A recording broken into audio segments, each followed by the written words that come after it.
there's no question the forest is dying and has been for the last decade. 5 years ago, alarm bells were ringing. The Waitakere Ranges are under serious threat from Kauri dieback. Many of the standing giants are dead or dying. There were calls for tough action to be taken. Te Kawerau Amaki wants to stop people entering the ranges. Locals and visitors who enjoy them back the ban and say Arahui may be the only way to protect the giants of the New Zealand forest. But what's happened since then? It came as a surprise to researchers checking the health of Kauri at Auckland's Waitakere Ranges. The incurable Kauri dieback disease isn't spreading as widely as feared and hasn't been found in the centre of the forest. After 4 years of being closed to the public, Auckland's biggest Kauri forest is now reopening. The Waitakere Ranges have undergone huge mitigation work, as well as an upgrade in 40 kilometres of track to bring them up to Kauri safe standards. A $32 million national plan to protect Kauri trees from dieback disease is being celebrated as a significant step towards saving the giants of the forest. The government acknowledges it's been a slow road to fund the plan. Kia ora, I'm Sarah Robson, and today on The Detail, the fight against Kauri dieback disease. How far have we come, and are we any closer to a cure? The Waitakere Ranges for me are very much a touchstone. They're a place that I feel I need to return to in terms of being able to recharge. This is Lisa Tolich, Auckland Council's Kauri dieback biosecurity manager. They're quite awe-inspiring. You walk into one of those immense, mature Kauri forested stands, and I guess I compare it to a cathedral. It's just such a sense of awe that you're in the presence of trees that are not just ancient in their own right. I mean, we're talking trees that can be upwards of 1,000 years or more, but we're also talking trees that whakapapa back to Gondwana land. You know, their ancestors connect right back to 180 million years ago. So you're in the presence of trees that have seen many, many things. So these are precious taonga? Very precious taonga, not just in terms of what they are in their own right, but the whole ecosystems that they support. And they're a keystone species. They really set the tone for the forest. And there are so many different Kauri associates, we term them as, that rely on Kauri in terms of their very survival.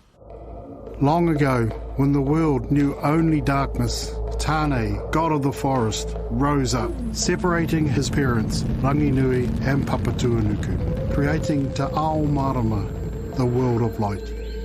For thousands of years, he has watched over the forest and the creatures within. But now he needs our help. As you watch this, our precious Kauri trees are being wiped out by a vicious disease called Kauri dieback, a disease that is being spread by us, by our footprints, our walking poles, our dogs' paws. Kauri dieback was first found in New Zealand way back in 1972 on Aotea, Great Barrier Island.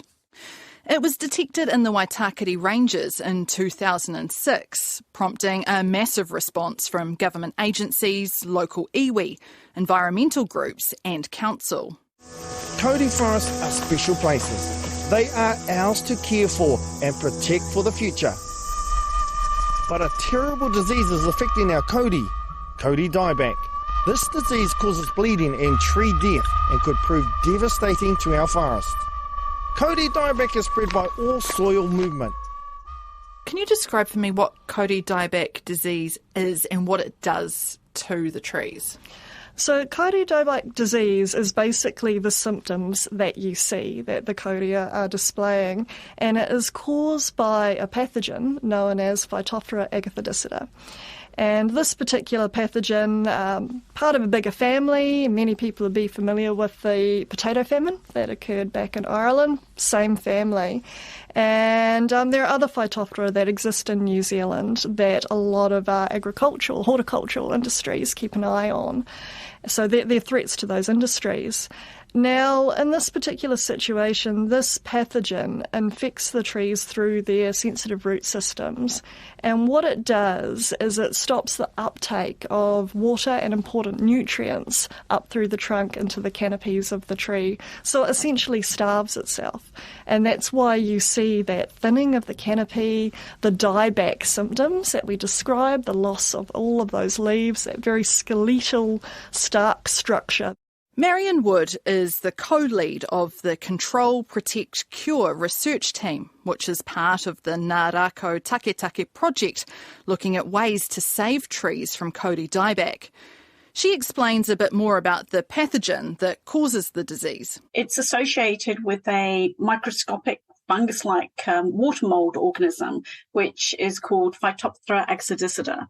In its simplest form, this mould adopts two main forms in its life cycle. It's got this really robust sort of seed-like oospore stage. And this stage is one of the hardest ones to deal with because it's shown to survive within soil, both in the environment and on the soles of boots and on infected equipment for several years. But there's also a second, less robust, but motile zoospore stage.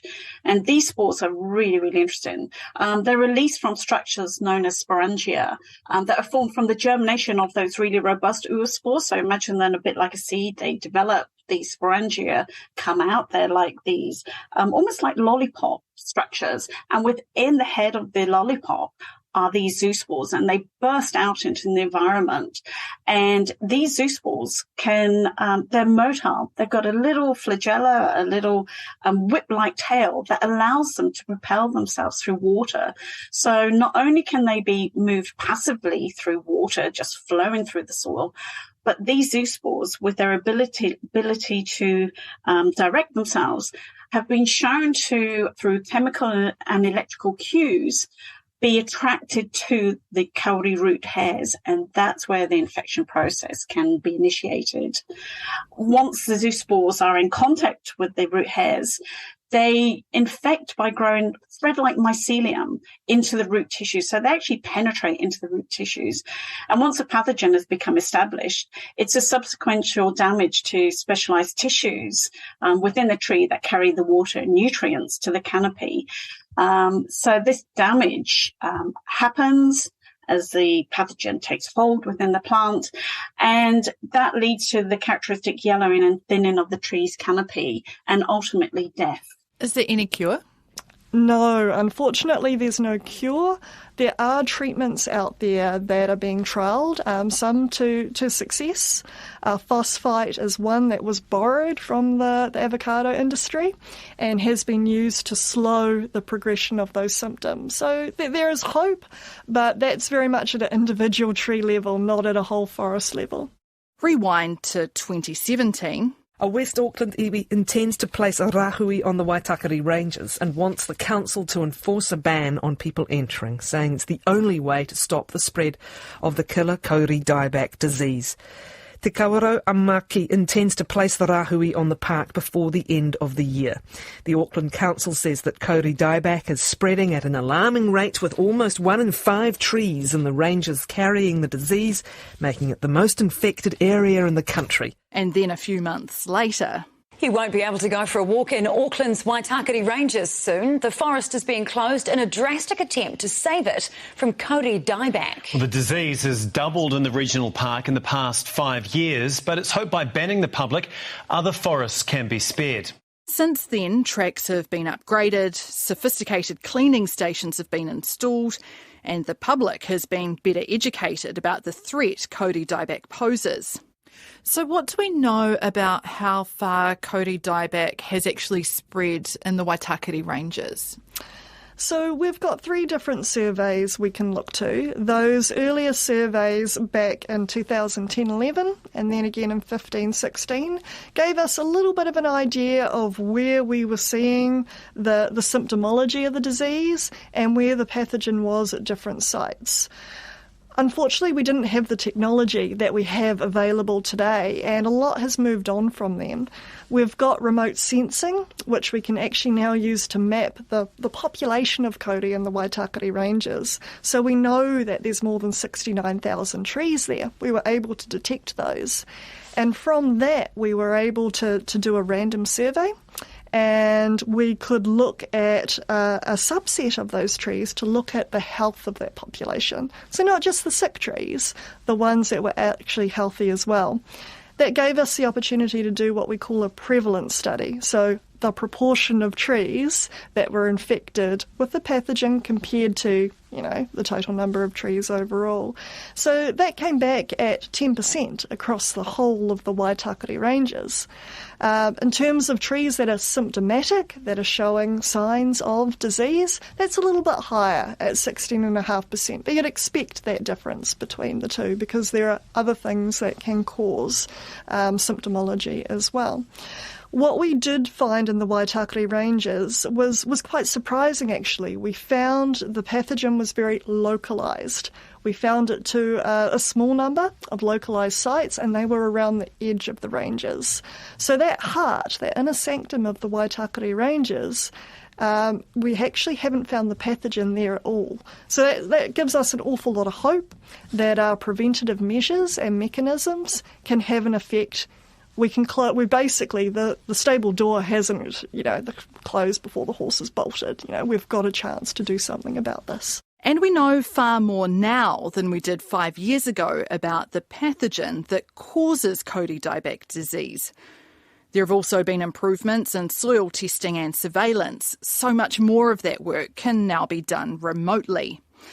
But as Marion Wood explains, one key area of research has been around whether it's possible to detect the presence of the pathogen before a tree actually becomes infected. Being able to detect something before it is actually taken hold is really important, because if you think in terms of the pathogen, it wants to infect the tree and it wants to complete its life cycle. And part of that life cycle is the development of the disease that we see by the thinning of the canopy, for example. But what is actually happening is that pathogen is developing more and more oospores. And as you remember, they're very robust, resistant spores that can hang around in the environment for multiple years. So the earlier we detect the presence of the pathogen and it infecting either directly the kauri tree itself or just the presence in the soil, we want to stop that life cycle. We want to prevent the progression through to the production of oospores because they're notoriously difficult to eliminate. And have we got the means to actually do that prevention work yet, or is that something that we're still developing? It's definitely something that we're still developing. We're looking at it from multiple angles. One tool that we have is actually the use of phosphite, which has been shown to be really quite useful in reversing the symptoms of the disease. While it doesn't actually cure the plant of the disease, it gives us more time to develop alternative strategies. And they could be things like we're using Mataranga Māori guided research, looking at the effects of bioactives extracted from manuka and kanuka, and their effects upon the life cycle of the Phytophthora itself. And they're shown very promising results in that they can actually interfere with that life cycle, so we can break the life cycle. Because how long would it potentially take the disease to develop once the pathogen was detected in the soil nearby? How much time have we got to potentially intervene here? So in terms of intervention, I guess that's a difficult question to answer, in that the pathogen could be present in the soil, but it's not the pathogen per se that is ultimately responsible for whether the tree will get infected. There are multiple environmental inputs, for example, water conditions, temperature conditions, the presence of coexisting other Phytophthora. Do we need those to be present to get effective infection of the tree?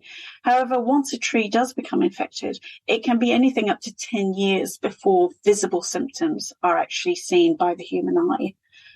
So the earlier we can interfere with that life cycle, the better it is for the survival of the kauri tree. But what of those other environmental factors that could be at play? We've seen this research that's come out of the Waitakere Ranges.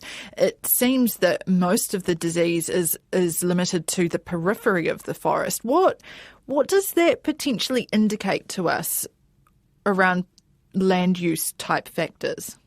The fact that we're seeing the disease around the periphery of our native estate, it does beg the question, is that a consequence of direct impact of human intervention? It's possibly where there is most interplay between humans and the kauri woodland, or is it that because we're actually modifying the land use and the boundary up to the kauri trees, are we causing perhaps hotspots of pathogen accumulation? So recent research has actually demonstrated that land use has a major impact on whether soil becomes harbours for pathogens like Phytophthora exodicida. So I guess we need to really look at what the use of the land that borders the Waitakere Ranges, for example, what are we doing there that is potentially adding to the impact of Phytophthora exodicida infections in kauri trees. What impact is climate change going to have on Kauri dieback? And I mean, people may not necessarily think Kauri dieback climate change is going to be a relationship there, but are the two quite intertwined? I think it's really important to remember that organisms don't exist in isolation. They're part of a very intricate web. And if they're not directly impacted, for example, by climate change, then something along the line of connection will be impacted, and ultimately they will respond to climate change. I think the important thing for Phytophthora is that they are waterborne molds. They need water to survive. They need that water, particularly in the stages of zoospore infection, to be able to actually complete the infection process. So you imagine if, I don't know, for example, if the kauris were becoming more waterlogged because of excessive rainfall or changes in watercourses, then I think there will be a major impact from climate change. Absolutely. And the other thing to think about is the stress of climate change upon plants. Now, plants, they're stationary, they're static, they can't run. If it starts to rain, we can move into the house or we put an umbrella up. But plants can't. They've got to be able to withstand the changes in the environment due to climate change, due to temperature, due to excessive or loss of water via rainfall. Plants have an ability to adapt, but only so much. If you were to fly over the Waitakere Ranges, how would you pick out a tree infected with Kauri dieback? Yeah, really good question. So we use remote sensing techniques now, which is quite sensitive, but historically in the past we've used helicopters or fixed-wing aircraft. And an ecologist peering out the window of the helicopter is looking for some really visible symptoms. And what you see, looking down, aerial view of what's below you, you'll often be looking for those canopy trees that are poking out, that are yellowing in leaves. You're looking for great big gaps in the canopy where you can see really visible signs of foliage loss. And yeah, you're looking for that at a snapshot in time, and then you want to fast forward, say, I don't know, a year, 2 years, 3 years, then look at that snapshot in time. And is there a change between the two? Are you seeing progressive loss of canopy? Is that loss of canopy expanding? So it's that change detection piece in the middle, which is what we're finding really fascinating now. And with remote sensing, we can look at more regularly than what we would have done in the past. And that change that you are seeing, it's not happening as rapidly as you had perhaps feared? Yeah, so in terms of what we did in the Waitakere Ranges this time round, we haven't spent so much time in that change detection space. That's something that's ongoing with these new tools, so I'll be able to answer that in more detail, I'm sure, in about a year or two. But right now, what we're seeing more localised at an individual tree level is we're not seeing it moving as rapidly as we had feared. So it's good that it is localised right now and that it's not spreading as quickly. It does mean we've still got the ability to contain. Are we ever going to find a cure for Kauri dieback disease? Are we ever going to find a cure? Well, I'm optimistic that we will. This cure might not be like a single silver bullet.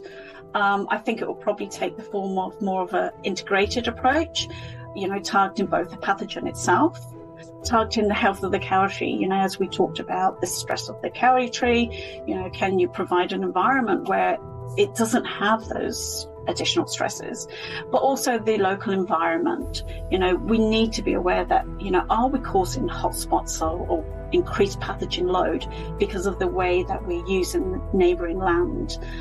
I think like any pathogen, consider COVID-19, the roles of evolution and the ability to mutate and even, increase its ability to infect. It's a real and present threat to the search for any single cure. So I think we have to be agile. We've got to be flexible, and we've got to follow the data, as we come up with a cure.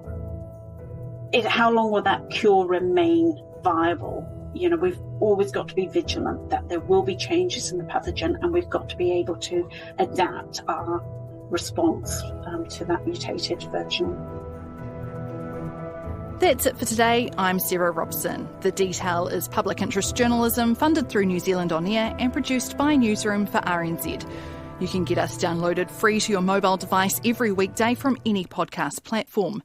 Today's episode was engineered by William Saunders and produced by Mark Jennings. And thanks to Lisa Tolich and Marion Wood. Mā te wā.